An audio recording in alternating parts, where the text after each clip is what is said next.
நீங்க பலவீனமா உணர்றீங்களா? உங்க விதியின் மேல உங்களுக்கு கட்டுப்பாடு இல்லையா? நம்மளோட தேசத்தின் தலைவிதி உங்க தொழில், நிதி, பாதுகாப்பு மற்றும் உங்களோட அன்றாட வாழ்க்கையும் கூட. நம்மளோட இதயமும் சிந்தையும் ஆவிக்குரிய போராட்டத்துல இருக்கு. சில நேரங்கள்ல கொஞ்சம் பலம் இருந்தாலும் வெற்றி பெறலாம்.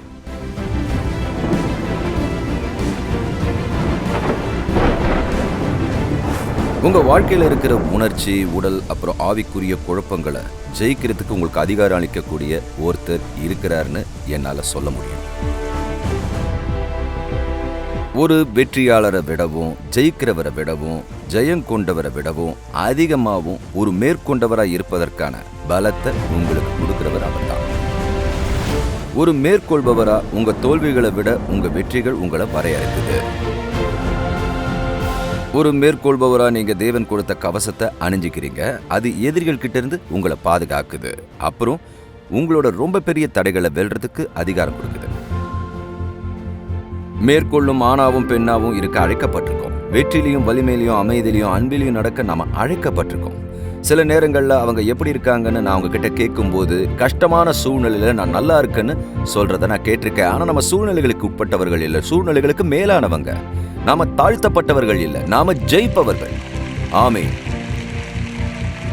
அசைக்க முடியாத வலிமை, அசைக்க முடியாத நம்பிக்கை, அப்புறம் நம்ப முடியாத பலம் கொண்ட வாழ்க்கையை நீங்க வாழுங்க. நீங்க எப்படி ஒரு வெற்றியாளரா ஆக முடியும்ன்றத கண்டுபிடிங்க. 2016 வருஷம் வெளியான ஹாக்ஸா ரிட்ஜ் திரைப்படம் டெஸ்மண்ட் தாஸோட நிஜ வாழ்க்கை கதை. 2வது உலகப் போர்ல இராணுவத்தில் தன்னார்வ தொண்டு செய்த தொழிலாளர் வர்க்க பெற்றோருக்கு 1919 வெர்ஜினியாவில் பிறந்தார்.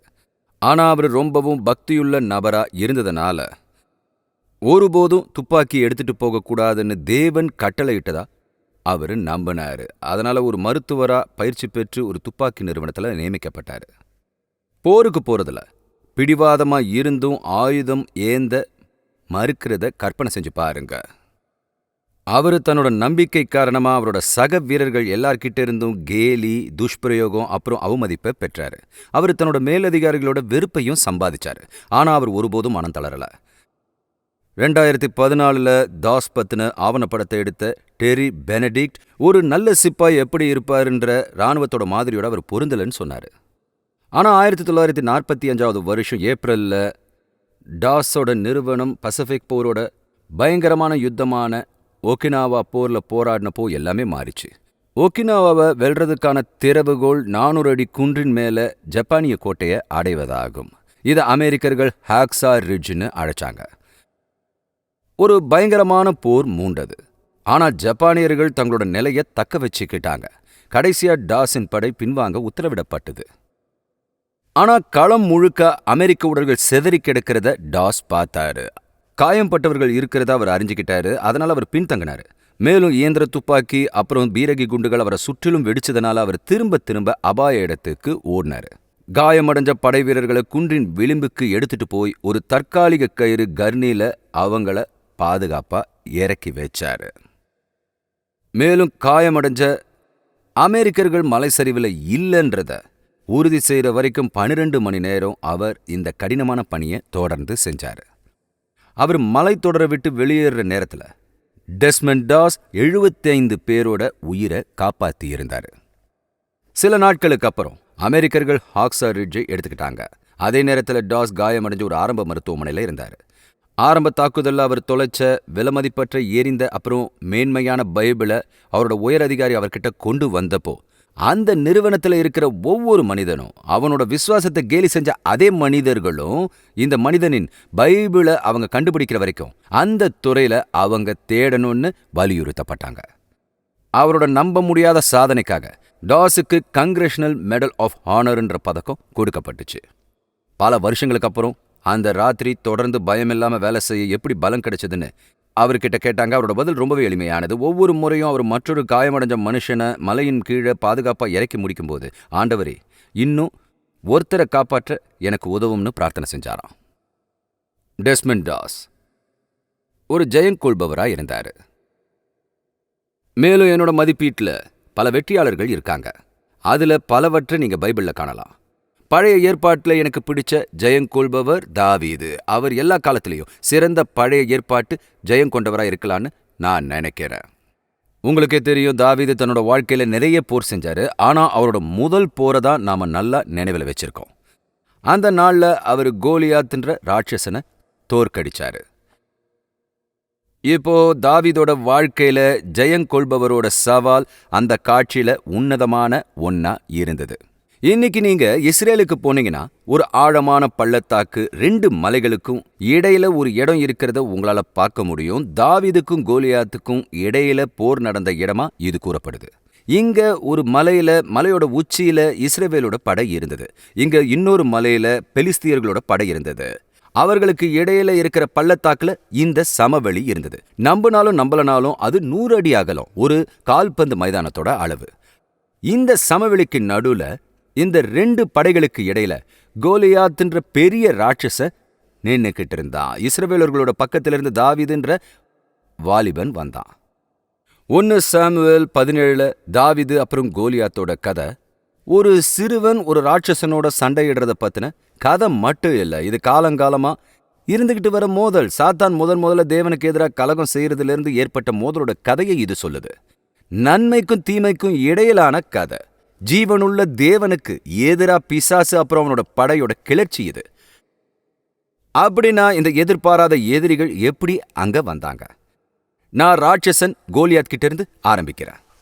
கோலியாத் பெலிஸ்தியர்களோட வெற்றியாளராகவும் அவன் காத்ன்ற பட்டணத்திலிருந்து வந்தவன்னும் பைபிள் சொல்லுது.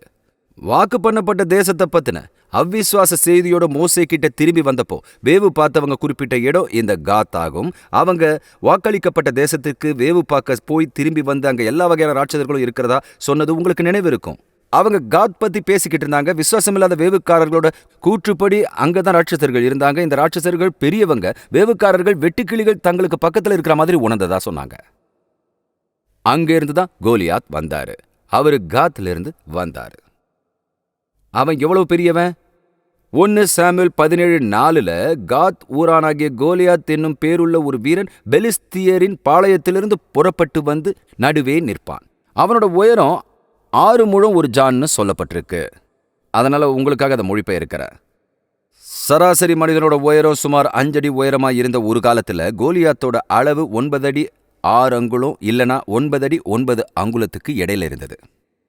இது உங்க எல்லாருக்கும் சரியா புரியலனா, கூடைப்பந்து விளையாட்டுல கூடை இருக்கிற கம்பம் 10 அடியில் இருக்கும். அவன் 9 அடி 9 அங்குலம். அவன் மூழ்கிடுவான்னு நான் உறுதியா நம்புறேன். அதனால அவன் லீக்ல இருக்கிற ரொம்ப பெரிய கூடைப்பந்து வீரர்களை விட 2 அடி அதிகம் உயரம் கொண்டவன். மேலும் இன்னைக்கு உயிரோடு இருக்கிற ரொம்ப உயரமான நபரை விட அவன் 1 அடிக்கு மேல உயரமானவனா இருக்கான். அந்த நபரோட பேர் சுல்தான் கோசேன். 8 அடி 3 அங்குலம். ஆனா அவர் மாதிரி கோலியாத் உயரமாவும் ஒல்லியாவும் இருக்கல. அவன் ஒரு ராட்சச மனிதன். அநேகமா அவன் 400 முதல் 500 பவுண்டுகள் எடையுள்ளவனா இருந்திருப்பான். கோலியாத்தோட பார்வை உங்களால மறக்க முடியாத ஒன்று. அவன் தன்னோட தலையில ஒரு வெண்கல சீராவை வச்சிருந்ததாவும், அவன் ஒரு போர் கவசம் தரிச்சுக்கிட்டு இருந்ததாவும், அந்த கவசத்தோட நிறை 5000 சேக்கலான வெண்கலம்னு 1 சாமுவேல் 17:5 சொல்லுது. அவன் கால்களில் வெண்கல கவசம் இருந்தது, தோள்கள் மேல வெண்கல கேடயத்தையும் தரிச்சிருந்தான். அவனோட ஈட்டி தாங்கு நெசவுக்காரரோட படைமரத்தோட கனதியும் ஈட்டியோட அழகு 600 சேக்கல் இரும்புமா இருக்கும். பரிசை பிடிக்கிறவன் அவனுக்கு முன்னால நடப்பான்.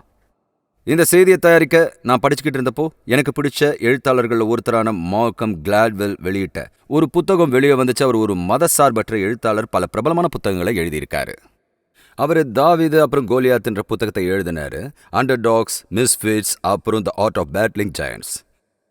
பழைய ஏற்பாட்டையும் இந்த கதையும் நான் பல வருஷங்களா படிச்சுக்கிட்டு இருந்தாலும் நான் இதுக்கு முன்னால பார்க்காத தாவீதோட வாழ்க்கையை பற்றி அவர் சில ஆராய்ச்சிகளை செய்தார். அவர் கோலியாத்தை விவரிக்கிறாரு. அவர் சொன்னதை நான் உங்களுக்கு சொல்ல விரும்புகிறேன். அவர் சொன்னார், உடலில் ஏற்படும் அடிகளிலிருந்து தன்னை பாதுகாத்துக் கொள்ள கோலியாத் நூற்றுக்கணக்கான வெண்கல மீன் போன்ற செதில்களால் செய்யப்பட்ட இந்த விரிவான ஆடையை அணிந்து கொண்டிருந்தான். அது அவனது கைகளை மூடி முழங்கால்களை மூடி இருந்தது. அநேகமாக 100 பவுண்டுகளுக்கு மேல் எடையுள்ளதாக இருந்திருக்கும். அவன் தனது கால்களை பாதுகாக்கும் வெண்கல ஷின் காவல்களை வைத்திருந்தான். இணைக்கப்பட்ட வெண்கல தகடுகள் அவனது கால்களை மூடின. ஹெவி மெட்டல் ஹெல்மெட் அணிந்திருந்தான். அவங்கிட்ட 3 தனித்தனி ஆயுதங்கள் இருந்தது. எல்லாமே நெருக்கமான போருக்கு உகந்ததா இருந்தது. ஒரு கவசத்தை ஊடுருவி போய் தாக்குற திறன் கொண்ட முற்றிலும் வெண்கலத்தால செய்யப்பட்ட ஒரு ஈட்டியை அவன் வச்சிருந்தான். அதுக்கப்புறம் அவனோட இடுப்புல ஒரு வாள் இருந்தது. அவன் தன்னோட முதன்மை விருப்பத்தை வச்சிருந்தான். அது உலோகத்தண்டோட இணைந்திருந்த ஒரு சிறப்பு வகையான குறுகிய தூர ஈட்டி. நெசவுக்காரரோட படைமரத்தின் கணிதி போல தடிமனா இருந்ததா பைபிள் சொல்லுது. வெளியே போய் இவனை பிடிக்க ஏன் எந்த இஸ்ரவேலர்களும் முன் வரலன்றத இப்போ நீங்க கண்டுபிடிச்சிருக்கலாம். விஷயங்களை இன்னும் மோசமாக்குறதுக்கு பைபிள் சொல்லுது, அவன் ஒரு நாளைக்கு ஒரு முறை மட்டும் தன்னோட அச்சுறுத்தலோட இந்த பள்ளத்தாக்கிற்கு வெளியே வரல. அவன் 6 வாரங்களுக்கு தினமும் 2 முறை பள்ளத்தாக்குல வந்து நின்று கோழைத்தனமான இஸ்ரவேலர்களுக்கு சத்தமா சவால் விட்டதா பைபிள் எடுத்து விவரமா சொல்லுது. 9 அடி 6 அங்குல பெரிய கர்ஜன சத்தத்தை கேட்கறது எப்படி இருந்திருக்குன்னு உங்களால கற்பனை செஞ்சு பார்க்க முடியுதா? மறுநாள் வெளிச்சத்துல உங்களை கடந்து போற பின்புறத்துல பூம் பாக்ஸோட இருக்கிற கார் மாதிரியே அது இருந்திருக்குன்னு நான் நம்புறேன். அவனோட குரல் எங்கேயும் எதிரொலிச்சிருக்குன்னு நான் நம்புறேன். வேதவாக்கியம் இதை தான் சொல்லுது.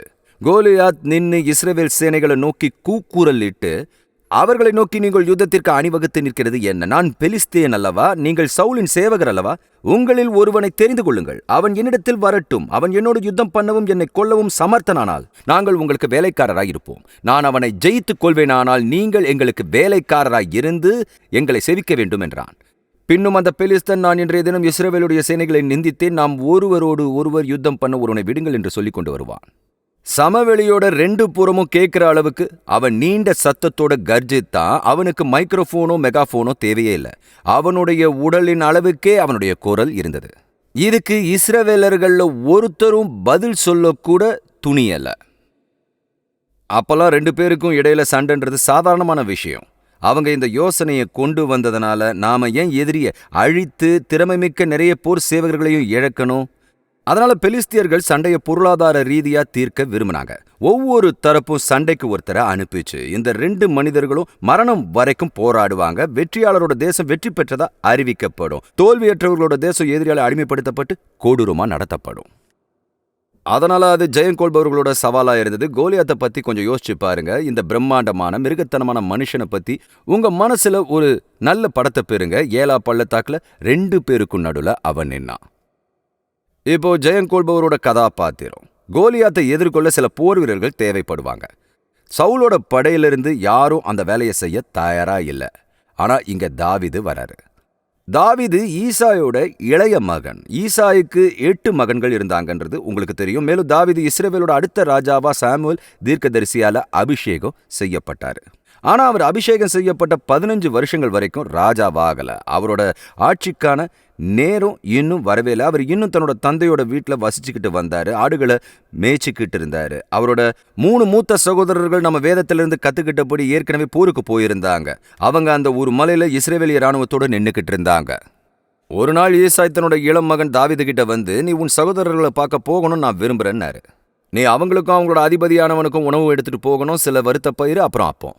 அவர் ஒரு புத்திசாலி அப்பா. அவர் தன்னோட மகன்களுக்கு உணவு இருக்கா இல்லையான்றதை உறுதிப்படுத்த விரும்பினாரு. மேலும் அவர் அவங்களோட அதிபதியையும் கவனிச்சுக்க விரும்பினாரு. மேலும் அவங்களுக்கு தேவையான எல்லாமே அங்க இருக்கா இல்லையான்றதை உறுதி செய்ய விரும்பினாரு. அதனால அவரை இந்த வேலை செய்ய அவர் அப்பா அனுப்பினப்போ இந்த சிறுவன் சேனைக்குள்ள ஓடி போனது செலுப்பா இருந்திருக்கும். நான் ஏன் போருக்கு போகக்கூடாதுன்னு அவர் எப்பவும் நினைச்சிருப்பான்னு நான் நம்புறேன். நான் இந்த ஆடுகளோட இங்க இருக்கேன், என் சகோதரர்கள் வேடிக்கை அங்க இருப்பாங்க. அவர் உற்சாகமா இருந்தாலும் இந்த இளைஞனை நீங்க கவனிக்கணும்னு நான் விரும்புறேன். அவர் புறப்படுறதுக்கு முன்னால குறிப்பிடத்தக்க ஒன்ன செஞ்சாரு. அவர் தன்னோட பொறுப்புகளில் கவனம் செலுத்தினாரு. தன் ஆடுகளை காவலாளிகள் கவனிச்சுக்கிட்டு இருக்கிறத உறுதி செஞ்சாரு. இது அத்தியாயம் 17 வசனம் 20 வருது. தாவீது அதிகாலையில எழுந்து ஆடுகளை காவலாளி வசமாய் விட்டு ஈசாய் தனக்கு கற்பித்தபடியே எடுத்துக்கொண்டு போனான். கதையில கவனிக்கப்படாத ஒரு முக்கியமான விஷயம் இங்க இருக்கு. ஒரு சிறிய ஆனா சொல்லக்கூடிய கதாபாத்திரத்தோட பண்பு. ஜெயங்கொள்பவர்கள் மற்றவங்களோட கவனத்துக்கு வராத விவரங்கள்ல கவனம் செலுத்துறாங்க. யாரும் கவனிக்கலனாலும் செய்ய வேண்டியதை அவங்க செய்யறாங்க. அதனால இப்போ தாவீது தன்னோட மந்தைக்கு சிலரை பொறுப்பாளரா வச்சிருக்காரு. அவரு முகாமுக்கு போறாரு. அவரு தன்னோட சகோதரர்களை கண்டுபிடிச்சாரு. அவரு சேனைக்குள்ள ஓடி போய் தன்னோட சகோதரரை பார்த்து சுகமா இருக்கீங்களான்னு கேட்டாரு. கோலியாத்தோ கீழே இருக்கிற களத்துல இறங்கி தன்னோட சவாலை கூக்குரலிட்டான். இஸ்ரவேலோட தரப்புல இருந்து யாரும் பதிலளிக்கலன்னு தாவீது அதிர்ச்சி அடைஞ்சாரு. அதனால அவரு தன்னை சுத்தி இருந்தவங்க கிட்ட இதை கேட்டாரு. வேதம் சொல்லுது, பெலிஸ்தனை கொன்று இஸ்ரவேலுக்கு நேரிட்ட நிந்தையை நீக்குகிறவனுக்கு என்ன செய்யப்படும் என்று. போர் சேவகர்கள் சொன்னாங்க, சரி அதை பத்தி ஒரு கணம் யோசிப்போம். இதோ ராஜா சொன்னது, இந்த பெலிஸ்தியனை கொல்றவன ராஜா ஐஸ்வர்யவானாக்கி அவனுக்கு தன்னோட குமாரத்தை திருமணம் செஞ்சு கொடுக்கறதா சொன்னாருன்னு சொன்னாங்க. அவன் தகப்பன் வீட்டாருக்கு இஸ்ரவேலிலே சர்வமானியம் கொடுப்பாருன்னாங்க. அதனால யாரும் ஏன் முன்னேறி அந்த வாய்ப்பை பயன்படுத்திக்க மாட்டாங்கன்றத புரிஞ்சுக்கிறது தாவீதுக்கு கடினமா இருந்தது. மேலும் சவுல் தலைக்கும் தோள்களுக்கும் மேலே இருந்த சவுலுக்கு இந்த சவாலோட எந்த தொடர்பும் இருக்காதுன்னு பைபிள் சொல்லுது. அதனால தாவீது குழப்பமடைஞ்சாரு. அவருக்கு ஒரு பெரிய தேவன் இருக்காரு, வேற யாருக்கிட்டையும் இருக்கிறதா எனக்கு தெரியல. அதனால 5 அடி உயர தாவீது முன் வந்தாரு. அவர் இதை செய்ய தீர்மானிக்கிறதுக்கு முன்னால வேதாகம காலத்திலிருந்து மாறாம இருக்கிற மனித அம்சத்தை வெளிப்படுத்துற ஒண்ணு நடந்தது. இதை கேளுங்க. தாவீதோட மூத்த சகோதரர் எலியாப் தாவீது வெகுமதியை பத்தி கேட்டதை கேள்விப்பட்டப்போ அவரு கோபம் அடைஞ்சாரு. வசனம் 28 சொல்லுது, அவன் தாவீதிடம் பேசுகிறான். அவன், நீ இங்கே வந்தது என்ன? வனாந்திரத்திலுள்ள அந்த கொஞ்ச ஆடுகளை நீ யார் வசத்தில் விட்டாய் என்று கிண்டலாக கேட்டார். யுத்தத்தை பார்க்க அல்லவா நீ வந்தாய்? உன் துணிகரத்தையும் உன் இருதயத்தின் அகங்காரத்தையும் நான் அறிவேன் என்றான். தன்னோட சகோதரனுக்கு தாவீது இந்த மாதிரி பதிலளிச்சாரு. நான் இப்போ செஞ்சது என்ன? நான் வந்ததுக்கு முகாந்திரம் இல்லையான்னு கேட்டாரு. இது ஒரு புத்திசாலித்தனமான பதில். அவரு எலியாப்போட கோவத்தை திசை திருப்பி கவனத்தை திரும்பவும் கையில இருந்த விஷயத்துக்கு கொண்டு வந்தாரு. என் மீது கோவப்பட வேண்டாம் என்று சொல்கிறார். நாம் சிந்திக்க வேண்டிய முக்கியமான விஷயம் ஏதாவது இருக்கிறதா? ஒரு ஆணோ பெண்ணோ நான் சொல்றதை கேட்டு தேவனுக்கு ஒரு வெற்றியாளராக இருக்க முடிவு செஞ்சா அவங்க நிறைய வெப்பம் அப்புறம் விமர்சனங்களுக்கு தங்களை தாங்களே தயார்படுத்திக்கிறாங்க. நம்மளோட நம்பிக்கைகளை நாம உறுதியா நிற்கணும்னு தாவீது சொல்றாரு. நமக்கு நெருக்கமானவர்கள் உங்களால முடியாதுன்னு சொன்னாலும் நாம உறுதியா நிக்கணும்னு சொல்றாரு. பல வருஷங்களா நான் வழிநடத்தப்பட்டு வரேன். தேவன் செய்ய அழைத்த காரியங்களை செஞ்சுக்கிட்டு வரேன். எனக்கு நெருக்கமானவர்கள் பல பேர் என்கிட்ட தேவன் என்ன பேசினார்ன்றதை பத்தி பேச முயற்சிக்கிறாங்க. அது உண்மைதானே? அவங்க உங்க பக்கமா இருந்து அவர் சொல்றதை செய்யுங்கன்னு சொல்லுவாங்கன்னு நினைப்பீங்க. அப்படி இல்ல, அதை செய்யறதுல இருந்து உங்களை தடுக்க முயற்சிக்கிறாங்க. அவர் சொல்றதை செய்ய அவங்களுக்கு தைரியம் இல்ல, நீங்களும் அதை செய்யறத அவங்க விரும்பல. அப்புறம் கோலியாத்தோட தான் சண்டையிட போறதா தாவீது அறிவிச்சாரு. பைபிள் கோலியாத்தோட அளவையும் பார்வையையும் கர்ஜனையும் வச்சு அவனை விவரிக்குது. ஆனா பைபிள் தாவீத அவரது தைரியம், அவரது உறுதிப்பாடு, அப்புறம் அவரோட நம்பிக்கையால விவரிக்குது. பைபிள் கோலியாத்த அவரோட உடல் பண்புகளால விவரிக்குது. அப்புறம் பைபிள் தாவீத அவரோட ஆவிக்குரிய பண்புகளால விவரிக்குது. நினைவில் கொள்ள வேண்டிய ரொம்ப முக்கியமான விஷயம் இதுதான். அது என்னன்னா, கோலியாத் கிட்ட இல்லாத தாவீது கிட்ட இருந்த ஒண்ணு கவன். தாவீது சமவெளிக்கு போய் ஆத்துல இருக்கிற 5 கூழாங்கற்களை தேர்ந்தெடுத்து அதை மெய்ப்பருக்குரிய தன்னோட அடைப்பை பையில போட்டதா பைபிள் சொல்லுது. மேலும் அவரோட கையில ஒரு கவனும் இருந்தது. அவரு கோலியாத்தை அணுகினாரு. கோலியாத் தாவீதை பார்த்தப்போ அவன் அவமானப்படுத்தப்பட்டான். வேதத்தை வாசியுங்க, அதாவது அது உண்மையிலே வெளிப்படையானது. தாவீதை கண்டதும் அவன், நீ தடிகளோடு என்னிடத்தில் வர நான் நாயா அப்படின்னு சொன்னதா பைபிள் சொல்லுது. மேலும் அவன் தாவீதை தன்னோட தேவர்களை கொண்டு சபித்தான். அநேகமா தாகோனின் பெயரை அவர் பயன்படுத்தி இருக்கலாம். அதிகாரம் 17:44 வசனத்தில் அவர் தாவீது கிட்ட சொல்றாரு, என்னிடத்தில் வா, நான் உன் மாம்சத்தை ஆகாயத்து பறவைகளுக்கும் காட்டு மிருகங்களுக்கும் கொடுப்பேன்னு சொன்னான். கோலியாத்தை கற்பனை செஞ்சு பாருங்க. அவன் 6 வாரங்களுக்கு ஒவ்வொரு நாளும் ஒரு நாளைக்கு 2 முறை இந்த பள்ளத்தாக்குக்கு வருவான். அவரோட சண்டையிட தயாரா இருக்கிற யாராவது வருவாங்கன்னு காத்திருந்தான். அந்த நாள்ல இந்த சின்ன பையன் வெளியே வர்றதை பார்க்கறான். கேடயமும் இல்ல, வாளும் இல்ல. அவன் தாவீதை அவமானப்படுத்துறான்னு பைபிள் சொல்லுது. நான் அந்த வார்த்தையை பார்த்தேன். அதோட அர்த்தம் என்ன தெரியுமா? அவன் உதட்டை சுருட்டி கொண்டான்.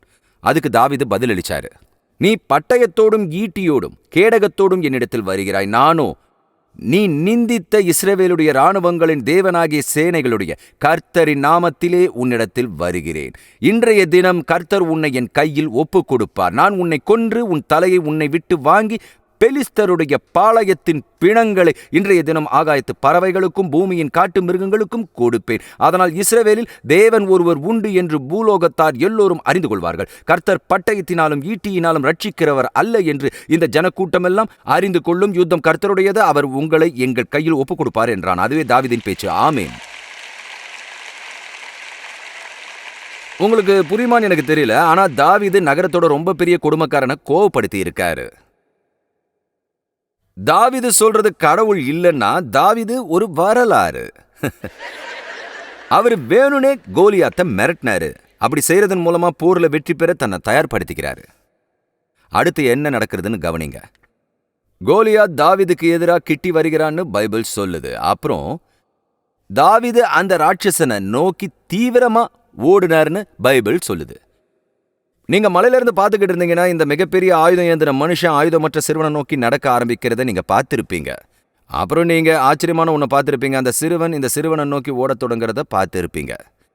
அவர் இருக்க விரும்பின இடத்துக்கு அவன் வந்தப்போ அவன் ஓடுறதை நிறுத்திட்டு வேகமா தன்னோட பையில இருந்த ஒரு கல்லை எடுத்து கவனில் போட்டார். பல வருஷ அனுபவத்தோடையும் பயிற்சியோடையும் அவர் அதை பெலிஸ்தனுடைய நெற்றியிலே பட எரிந்ததாக வேதம் சொல்லுது. அதனால அந்த கல் அவனோட நெற்றியில பதிந்து அப்புறம் கோலியாத் தரையில முகம் கூப்புற விழுந்தான். ஜெயம் கொள்பவர்களா, தாவீது சண்டையிட்ட மாதிரி நாமளும் ஒரு போரை நடத்துறோம். இந்த கதை உங்களுக்கு தெரியும்னு எனக்கு தெரியும். ஆனா நான் இதை திரும்ப உங்ககிட்ட சொன்னதுல மகிழ்ச்சியா இருந்தீங்கன்னு தெரியும். முழு பைபிள்லயும் எனக்கு பிடிச்ச கதைகளை இதுவும் ஒண்ணு. நம்ம எல்லாரும் சில சமயங்களில் தாவீது மாதிரி உணர்ந்திருக்கோம். நம்ம வழியில ராட்சசர்கள் இருக்காங்க. ஆனா இன்னைக்கு நம்ம எப்படி ஜெயம் கொள்பவர்களா மாறுறோன்றத பத்தி பேசுறதுனால தாவீது நிச்சயமா ஒரு ஜெயம் கொண்டவர் இல்லையா? யாராலையும் வெல்ல முடியாத ஒரு ராட்சசனை அவரு முறியடிச்சாரு.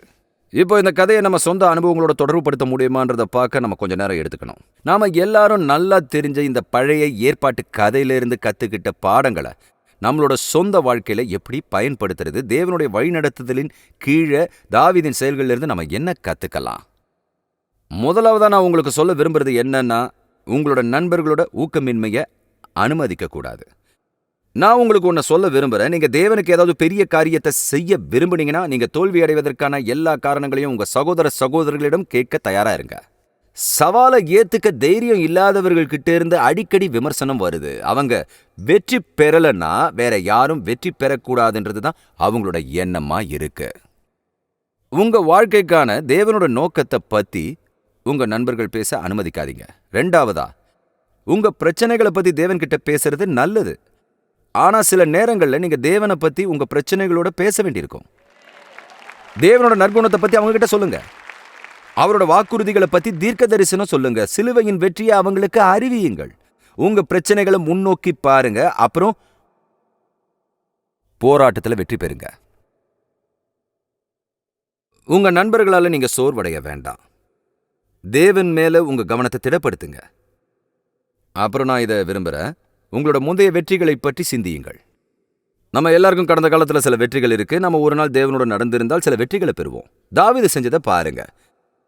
என்னால் இதை செய்ய முடியாதுன்னு தாவீது கூச்சலிடல. மாறா கடந்த காலத்துல தேவன் அவர் பக்கம் இருந்ததா சொன்னாரு. அவரு என்னுடைய தகுதிகளை இப்பொழுது சொல்கிறேன், இந்த ராட்சசனை எதிர்த்து போரிட நான் எவ்வளவு தயாராக இருக்கிறேன் என்பதை சொல்கிறேன்னு சொன்னாரு. அதனால அவர் சவுலுக்கு தன்னோட கடந்த கால சாதனைகளோட வெற்றியை பத்தி சொன்னாரு. நான் உங்களுக்கு நிச்சயமா ஒன்னு சொல்லணும், நாமளும் அதையே செய்யணும். தேவன் நம்ம பக்கம் இருக்கிறாருன்றத நாம புரிஞ்சுக்கணும் இல்லையா? மேலும் அது நமக்கு உதவுதுன்றதை நாம நினைவில் வச்சுக்கணும். உங்களுக்கு ஒரு சோதனையும் வரலன்னா உங்களுக்கு ஒரு சாட்சியும் இருக்க முடியாதுன்னு எங்கேயோ நான் படிச்ச ஞாபகம் இருக்கு. உலகத்துல நடக்கிறதோட ஒப்பிட்டு பார்த்தீங்கன்னா என்னால் இதை செய்ய முடியாதுன்னு உங்களுக்கே தெரியும். ஆனா எனக்கு ஒரு தேவன் இருக்காரு. எனக்கு ஒரு பெரிய தேவன் இருக்காரு. என் தேவன் எப்பொழுதும் ஜெயம் கொள்பவர்.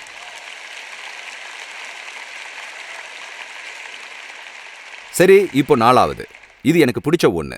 உங்க பிரச்சனைகளை நோக்கி ஓடுங்க, அதிலிருந்து விலகி போகாதீங்க. கோலியாத் தாவீதை நோக்கி நகர ஆரம்பிச்சப்போ தாவீது கோலியாதை நோக்கி ஓடினார்னு பைபிள் சொல்லுது. அதாவது 9 அடி 6 அங்குலம் ராட்சசனை நோக்கி ஓடுறதுக்கு நிறைய தைரியம் தேவை. இதுல இருந்து நான் கத்துக்கிட்டதை சொல்றேன் நண்பர்களே. உங்க பிரச்சனைகள் உங்களை விட்டு நீங்காது. அதாவது 6 வாரங்களுக்கு தினமும் காலையிலையும் 6 வாரங்களுக்கு ஒவ்வொரு மாலையிலையும் கோலியாத் தோன்றிக்கிட்டே இருந்தான். உங்களுக்கு ஏதாவது சிக்கல் இருந்தா அது வெளிப்படும்னு உங்களை எத்தனை பேருக்கு தெரியும்? ஒரு நாள் நான் பிரார்த்தனை செய்வேன், தேவன் என் பிரச்சனைகள் அனைத்தையும் தீர்ப்பான்னு நான் நம்புறேன். ஆனா அவர் அதை செய்ததில்லை. ஆனா நான் கத்துக்கிட்ட ஒரு விஷயத்த உங்களுக்கு சொல்றேன். பிரச்சனைகள் எங்கேயும் போகாது. அது நமக்கு வந்த உடனே அதை நம்ம கவனிச்சுக்கலாம். உங்க பிரச்சனைகளை நோக்கி ஓடி அதை தழுவி அதை எதிர்கொள்ளுங்க. அதிலிருந்து விலகி போகாதீங்க. அதை புறக்கணிக்காதீங்க. அதை சுத்தி வேலை செய்ய முயற்சிக்காதீங்க. அதை வேறொருத்தர் மேல திணிக்க முயற்சிக்காதீங்க. அதை எதிர்க்கணும். அதை நேருக்கு நேரா எதிர்கொண்டு தலை நிமிர்ந்து உங்க சார்பா தேவன் செயல்படுறத நீங்க பார்க்கணும். பிரச்சனைகள் தீர்ந்துடாது. ஆனா அதை அவரோட கைகளில் கொடுத்தீங்கன்னா தேவனால அதை சமாளிக்க முடியும். நீங்க உங்க பிரச்சனைகளை நோக்கி ஓடும்போது நீங்க யாருக்காக போராடுறீங்கன்றத நினைவுல வச்சுக்கங்க. தாவீது, நீ பட்டயத்தோடும் ஈட்டியோடும் கேடகத்தோடும் என்னிடத்தில் வருகிறாய், நானோ சேனைகளுடைய கர்த்தரின் நாமத்திலே உன்னிடத்தில் வருகிறேன். கர்த்தர் பட்டயத்தினாலும் ஈட்டியினாலும் ரட்சிக்கிறவர் அல்ல என்று இந்த ஜனக்கூட்டம் எல்லாம் அறிந்து கொள்ளும். யுத்தம் கர்த்தருடையது, அவர் உங்களை எங்கள் கையில் ஒப்புக் கொடுப்பார் என்றான். தாவீது செஞ்ச மாதிரியே நீங்களும் நானும் எல்லா சவால்களையும் எதிர்கொண்டா அது எவ்வளவு வித்தியாசத்தை ஏற்படுத்தும். ஆண்டவரே, உமது கனத்துக்காகவும் உமது மகிமைக்காகவும் நான் சரியானதை செய்யப் போகிறேன். உமது வல்லமையுள்ள நாமத்தினாலே நான் என் போர்களை எதிர்கொள்ளப் போகிறேன். என் வாழ்வில் உள்ள ராட்சதர்களை வெல்ல எனக்கு உதவ நான் உம்மை விசுவாசிக்கப் போகிறேன். இந்த புத்தகத்தில் இருக்கிற செய்திகள்ல ஜெயங்கொள்பவரோட திட்டம் விளக்கப்பட்டிருக்கிறத உங்களால பார்க்க முடியும். உங்களுக்காக அமைக்கப்பட்ட ஜெயங்கொள்பவரோட பாதையை உங்களால பார்க்க முடியும். நீங்க யாருக்காக போராடுறீங்கன்றத நினைவில் கொள்ளும் போது என்ன நடக்குதுன்றத உங்களால கண்டுபிடிக்க முடியும். வெளிப்படுத்துதல் 21:7 பைபிள் சொல்லுது, ஜெயங்கொள்ளுகிறவன் எல்லாவற்றையும் சுதந்திரித்து கொள்ளுவான். நம்ம ஜெயங்கொள்ற ஆணாவும் பெண்ணாவும் இருக்க அழைக்கப்பட்டிருக்கோம். வெற்றிலையும் பலத்திலையும் சமாதானத்திலையும் அன்பிலையும் நடக்க நம்ம அழைக்கப்பட்டிருக்கோம். சில நேரங்கள் அவங்க எப்படி இருக்காங்கன்னு நான் அவங்க கிட்ட கேட்கும்போது, கஷ்டமான சூழ்நிலையில நான் நல்லா இருக்குன்னு சொல்றத கேட்கிறேன். ஆனா நம்ம சூழ்நிலைகளுக்கு உட்பட்டவர்கள் இல்ல, சூழ்நிலைகளுக்கு மேலானவங்க. நாம தாழ்த்தப்பட்டவர்கள் இல்ல, நாம ஜெயிப்பவர்கள். ஆமேன். இவை எல்லாவற்றிலேயும் நாம் நம்மில் அன்பு கூறுகிறவராலே முற்றும் ஜெயங்கொள்ளுகிறவர்களாய் இருக்கிறோமேன்னு பைபிள் சொல்லுது. தேவன் தாவீதிடம் பாரபட்சம் காட்டுறதில்ல. தாவீதுக்கு செஞ்ச மாதிரி அவர் நமக்கும் செய்வார். உங்களோட ராட்சசனை பத்தி தெரியாது, என் வாழ்க்கையில சில பேர் இருக்காங்க. ஆனா அந்த ராட்சசர்கள் யாரும் பரலோகத்தோட தேவனை பயமுறுத்த முடியாது. நீங்க கர்த்தராகிய தேவனோட வல்லமையில நிலைச்சிருந்தா அந்த ராட்சசர்கள் யாரும் உங்களை தோக்கடிக்கவே முடியாது.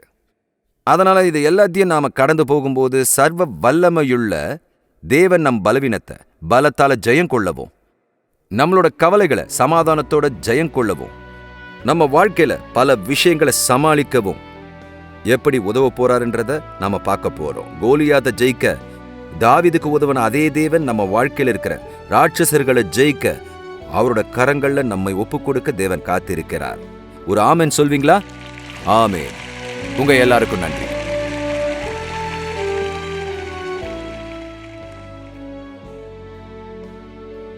நினைவில் வைங்க, நீங்க ஜெயம் கொள்பவர்களா இருக்க அழைக்கப்பட்டீர்கள். வெற்றி, வலிமை, சமாதானம் அப்புறம் அன்போட நடக்க நீங்க அழைக்கப்படுறீங்க. முதல் அப்புறம் மிக முக்கியமான படி என்னன்னா, ஜெயம் கொண்டவரான இயேசு கிறிஸ்துல உங்கள் விசுவாசத்தை வைக்கிறதா இருக்கு. விசுவாசமும் கிறிஸ்துவுடனான நெருங்கின கூட்டுறவும் எந்த ஒரு சவாலையும் வெல்லக்கூடிய வலிமையையும் தைரியத்தையும் உங்களுக்கு தரும். நீங்க ஒருபோதும் கிறிஸ்துல நம்பிக்கை வைக்கலன்னா உங்களுடைய தனிப்பட்ட இரட்சகரான அவர் மேல இன்னைக்கு அப்படி செய்யும்படி நான் உங்களை ஊக்குவிக்கிறேன். அப்புறம் ஒரு நம்பகமான ஊழியத்துல இல்ல ஒரு உள்ளூர் தேவாலயத்துல மற்ற கிறிஸ்துவர்களோட உங்க முடிவை பகிர்ந்துக்குங்க. உங்க புது நம்பிக்கையில தொடர்ந்து வளருங்க.